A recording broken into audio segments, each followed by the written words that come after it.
Space mining और asteroid का exploration, future की एक नई दुनिया। चलो फटाफट ऐसे ही टॉपिक्स के लिए इस चैनल को सब्सक्राइब भी कर देना। आजकल साइंस और टेक्नोलॉजी इतनी तेज़ स्पीड से ग्रो कर रही है कि जो चीज़ें पहले साइंस फिक्शन लगती थी अब रियलिटी बन रही हैं। उनमें से एक सबसे एक्साइटिंग टॉपिक है स्पेस माइनिंग और एस्ट्रॉयड एक्सप्लोरेशन। बेसिकली इसका मतलब ये है कि हम स्पेस में जाके एस्ट्रॉयड्स, मून और दूसरे सेलेस्टियल बॉडीज से वैल्यूएबल रिसोर्सेज कलेक्ट करेंगे। ये रिसोर्सेज सिर्फ रेयर मेटल्स ही नहीं बल्कि वाटर और फ्यूल के लिए भी यूज हो सकते हैं। सबसे पहले समझना होगा कि स्पेस माइनिंग क्यों इम्पोर्टेंट है।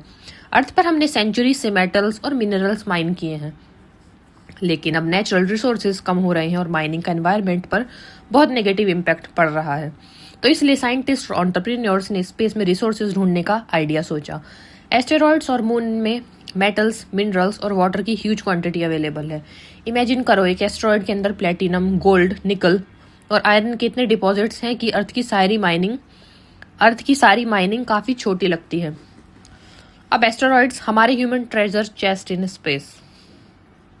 एस्टेरॉयड्स बेसिकली सोलर सिस्टम के फॉर्मेशन के टाइम से बचे हुए स्पेस रॉक्स हैं। ये अलग अलग टाइप्स के होते हैं। सी टाइप एस्टेरॉयड्स ये कार्बन रिच होते हैं और वाटर और ऑर्गेनिक कंपाउंड्स कंटेन करते हैं। एस टाइप एस्टेरॉयड्स सिलिका और मेटल से रिच होते हैं। एम टाइप एस्टेरॉयड्स ये मोस्टली मेटेलिक होते हैं और आयरन, निकल और रेयर मेटल्स में रिच होते हैं। स्पेशली एम टाइप एस्टेरॉयड्स काफी वैल्यूएबल होते हैं। साइंटिस्ट एस्टिमेट करते हैं कि एक मेटेलिक एस्टेरॉयड का वैल्यू ट्रिलियंस ऑफ डॉलर्स हो सकता है और अगर हम वाटर फाइंड करते हैं एस्टेरॉयड्स में तो वो स्पेस में फ्यूल बनाने के लिए काम आएगा। वाटर को हाइड्रोजन और ऑक्सीजन में स्प्लिट करके रॉकेट्स में फ्यूल की तरह यूज किया जा सकता है। इस तरह स्पेस में ही रिसोर्सेज से स्पेस एक्सप्लोरेशन और कोलोनाइजेशन पॉसिबल हो सकता है। कैसे होती है space mining? Space mining simple नहीं है, इसमें बहुत एडवांस टेक्नोलॉजी और प्लानिंग की जरूरत होती है। बेसिक स्टेप्स ये होते हैं। पहला, डिटेक्शन और सर्वेइंग। सबसे पहले टेलीस्कोप और सैटेलाइट से एस्टेरॉयड्स को डिटेक्ट किया जाता है। साइंटिस्ट आइडेंटिफाई करते हैं कि कौन से एस्टेरॉयड्स अर्थ के क्लोज पास में आते हैं और कौन से वैल्यूएबल रिसोर्सेज कंटेन करते हैं। दूसरा, प्रोस्पेक्टिंग मिशंस। ये मिशंस रोबोटिक होते हैं जिसमें स्पेसक्राफ्ट एस्टेरॉयड के सरफेस पे लैंड करते हैं या सैंपल कलेक्ट करते हैं, जैसे नासा का OSIRIS रेक्स मिशन, जिसमें एस्टेरॉयड बेनू से सैंपल कलेक्ट किया और अर्थ पे रिटर्न करा जा रहा है। जापान का हायाबुसा 2 मिशन भी सिमिलर है, जिसमें एस्टेरॉयड रायुगु से सैंपल्स लिए गए। नंबर 3, माइनिंग और प्रोसेसिंग। माइनिंग के लिए अलग टेक्निक्स डेवलप की जा रही हैं। पहला, मैकेनिकल एक्सट्रैक्शन, ड्रिल या स्कोप से मटेरियल कलेक्ट करना। दूसरा, हीटिंग और स्मेल्टिंग, सोलर एनर्जी का यूज करके मेटल्स को मेल्ट करना और प्यूरिफाई करना। Third, in situ resource utilisation, space में ही वाटर और मिनरल्स को फ्यूल और कंस्ट्रक्शन मटेरियल में कन्वर्ट करना। अब ये टेक्नोलॉजी अभी मोस्टली प्रोटोटाइप स्टेज में है, लेकिन रैपिडली डेवलप हो रही हैं। रिसेंट मिशंस और कंपनीज, स्पेस माइनिंग अब थ्योरेटिकल स्टेज से प्रैक्टिकल स्टेज की तरफ मूव हो रहा है। कुछ इंपॉर्टेंट मिशंस और कंपनीज, नासा का OSIRIS रेक्स बेनू एस्टेरॉयड से सैंपल्स कलेक्ट करके 2023 में अर्थ पर रिटर्न किया। जाक्सा हायाबुसा 2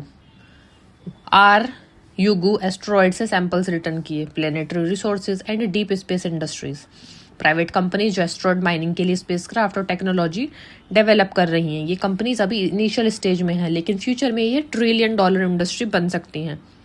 अब क्या क्या चैलेंजेस हैं स्पेस माइनिंग के? पहला, हाई कॉस्ट और रिस्क। स्पेस में स्पेसक्राफ्ट लॉन्च करना और एस्टेरॉयड तक पहुंचना बहुत एक्सपेंसिव और रिस्की है। दूसरा, टेक्निकल बैरियर।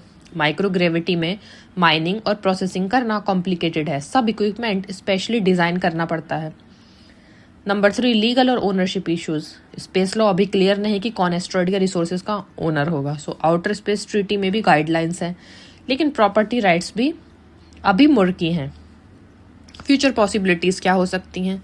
अगर स्पेस माइनिंग सक्सेसफुल हो जाता है तो इसका इम्पैक्ट ग्लोबल इकोनॉमी और टेक्नोलॉजी पर ह्यूज होगा। अर्थ पर रेयर मेटल्स की शॉर्टेज सॉल्व हो सकती है। दूसरा, स्पेस कोलोनाइजेशन के लिए फ्यूल, वाटर और कंस्ट्रक्शन मटेरियल अवेलेबल हो जाएंगे। तीसरा, साइंटिफिक रिसर्च में हेल्प मिलेगी। अनटच्ड एस्टेरॉयड्स का स्टडी करके हम सोलर सिस्टम के इन्फॉर्मेशन और ओरिजिन ऑफ लाइफ के बारे में और समझ सकते हैं। फ्यूचर में ये भी पॉसिबल है कि प्राइवेट और गवर्नमेंट कंपनीज स्पेस स्टेशंस में माइनिंग ऑपरेशंस स्टार्ट करें। अगर ये आइडिया स्केल में इम्प्लीमेंट हो जाता है तो हम एक मल्टी प्लैनेटरी इकोनॉमी देख सकते हैं, जिसमें रिसोर्सेज अर्थ और स्पेस दोनों से आ रहे होंगे। तो अब इस बात से कंक्लूजन क्या निकलता है कि स्पेस माइनिंग और एस्टेरॉयड एक्सप्लोरेशन एक ऐसी फील्ड है जो फ्यूचर की दुनिया को शेप दे सकती है। ये सिर्फ इकोनॉमी के लिए नहीं बल्कि साइंस और टेक्नोलॉजी के लिए भी रिवोल्यूशनरी है। अगर हम सक्सेसफुल हो जाते हैं तो ह्यूमंस एक दिन अर्थ के रिसोर्सेज पर डिपेंड नहीं रहेंगे और स्पेस में अपनी कॉलोनीज और इंडस्ट्रीज एस्टेब्लिश कर सकते हैं। एस्टेरॉइड्स और मून के रिसोर्सेज हमारे लिए फ्यूचर का ट्रेजर बन सकते हैं। तो ऐसे ही और इंटरेस्टिंग स्पेस से रिलेटेड टॉपिक्स के लिए फटाफट से इस चैनल को सब्सक्राइब भी जरूर कर देना।